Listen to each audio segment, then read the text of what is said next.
कदाचित तुमच्यापेक्षा वयानं साहेब मी लहान असेल, पण त्या ठिकाणं संत संगतीचं आणि त्या ठिकाणं शास्त्राचं अध्ययन करून मला थोडंफार जे कळालंय त्याचा परिपाक तुमच्या समोर सांगतो. जीवनाचं अंतिम सत्य मृत्यू आहे महाराज. अंतिम सत्य मृत्यू आहे, त्याच्या पलीकडे काहीच नाही महाराज. आणि दोन त्या ठिकाणी दुःख असे आहेत महाराज, ज्यावेळेस यमाचे दूत ऐका, यमाचे दूत पंचप्राण त्या ठिकाणी नेण्यासाठी येतात. असाही असणाऱ्या वेदना त्या जीवाला होतात. त्या ठिकाणी वात उफाळून येतो, पित्त उफाळून येतो, षडविकार अंगामध्ये तयार होतात.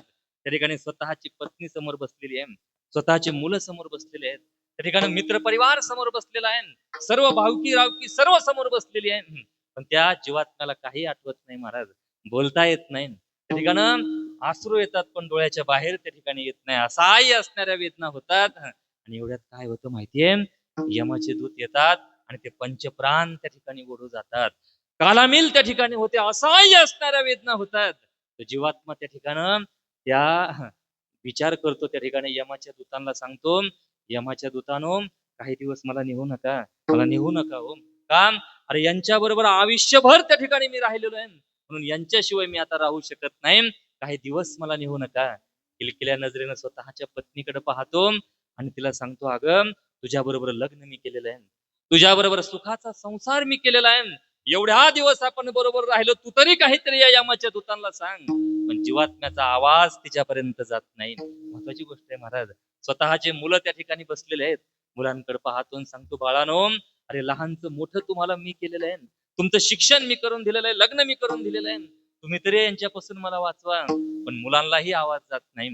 किलकिल्या नजरेनं आईकडे पाहतो आणि आईला सांगतो, आई अगं 9 महिने 9 दिवस तुम्हाला गर्भात त्या ठिकाणी सांभाळलेलं आहे, तुझ्या म्हातारपणाची मी काठी आहे, तू तरी यांना काहीतरी सांग. पण आईलाही आवाज जात नाही महाराज. यमाचे दूत खदखदून हसतात आणि सांगतात, वेड्या अरे भगवंतानं नरदेह दिलता, भगवंताची भक्ती करता, पण ज्या लोकांसाठी खर्च केला ना त्याच्यातलं कुणीच बरोबर येणार नाही. संसार याला मृत्यूलोक त्या ठिकाणी म्हणतात, कुणीच बरोबर येणार नाही. यमाचे दूत हसतात आणि खदखदून हसून त्याला घेऊन जातात. महाराज 13 दिवस जीवात्म्याला सर्व कळतं. बरं सांगा ना, किती असहाय्य वेदना होत असतील. जर आपल्याला आपल्या घरच्यांच्या समोर घेऊन गेले साहेब, किती त्रास होत असेल, काय जीवाला वाटत असेल. अरे जिच्या बरोबर राहिलो ती पत्नी समोर दिसते, ज्यांना त्या ठिकाणं लहानचं मोठं केलं ती मुलं मला दिसतात, अरे ज्यांनी मला जन्म दिला ते आई वडील मला समोर दिसतात, त्या जीवात्म्याला किती त्रास होत असेल. सर्वात मोठं दुःख आहे महाराज. नंबर 2चं दुःख सांगू, ते वास्तववादी सत्य आहे बरं महाराज. ज्यावेळेस त्या शय्येवर तो जीव झोपलेला असतो आणि त्याला अग्निडाव देतात महाराज, लांब निघून जातात, कुणीच त्या ठिकाणी बरोबर येत नाही. तो विचार करतो, यांच्यासाठी एवढं काबाड कष्ट केलंय, कुणीच माझ्या बरोबर आलं नाही. पत्नी त्या ठिकाणी रडते, पण त्या जीवात्म्यासाठी रडत नाही महाराज, स्वतःसाठी रडते. जरा विचार करा. ती सांगते, अहो एवढ्या कमी वयात तुम्ही गेला, आता माझं काय होईल, त्याच्यासाठी नाही तिच्यासाठी रडते. मुलं त्या ठिकाणी रडतात, बाबा अहो तुम्ही आम्ही लहान असताना निघून गेलात, आता आमचं शिक्षण कसं होईल, आम्ही नोकरीला कसे लागून. स्वतःसाठी रडतात.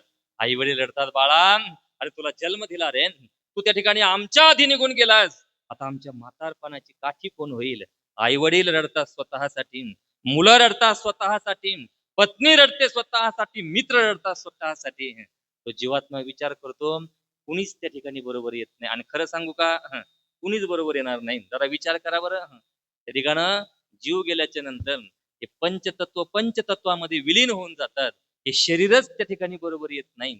मग या शरीराच्या अनुषंगाने जवळ आलेले बायका मुलं जवळ येतील का? कुणीच येणार नाही महाराज. एकट्याला यावं लागणार आहे आणि एकट्याला जावं लागणार आहे. म्हणून माझा ऐका, खरंच माझा ऐका महाराज. एकटं झालं पाहिजे, एकटं झालं पाहिजे महाराज. आणि एकांतात जाऊन विचार केला पाहिजे, मी का जन्माला आलो, मला कुठं जायचंय, मला काय मिळवायचंय. जन्माच्या आधी माझ्या बरोबर कोण होतं, ज्यावेळेस माझा मृत्यू होईल ना, त्या मृत्यूच्या नंतर माझ्या बरोबर कोण येईल, हा एकांतात जाऊन त्या ठिकाणी विचार करावा. लोकांतात विचार होणार नाही बरं महाराज.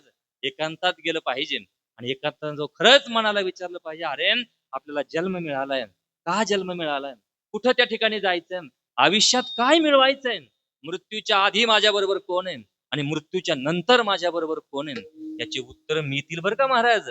पण एकांतात गेल्याच्या नंतर उत्तर मिळतील आणि सगळ्यांना त्या ठिकाणी हळूहळू बाजूला करायचं. तेव्हा त्या अंतःकरणांच्या पटलातून एक एक एक एक बाजूला करायचा. आपण संसार करायचा, प्रपंच करायचा, सगळं त्या ठिकाणी करावं. पण या अंतःकरणाच्या पटलावर फक्त जगाच्या मालकाला आणून बसावं. महत्वाची गोष्ट आहे महाराज. आणि याच्यासाठी स्वतःसाठी जगलं पाहिजे महाराज. महाराज सांगतात ठिकाण, जिंदगी जब तक रहेगी फुर्सत न होगी काम से, उस समय ऐसा निकालो प्रेम करो श्री राम से. काही त्या ठिकाणी असं त्या ठिकाणी वेळ काढावा आणि तो वेळ त्या ठिकाणी भगवंताच्या भक्तीत लावावा.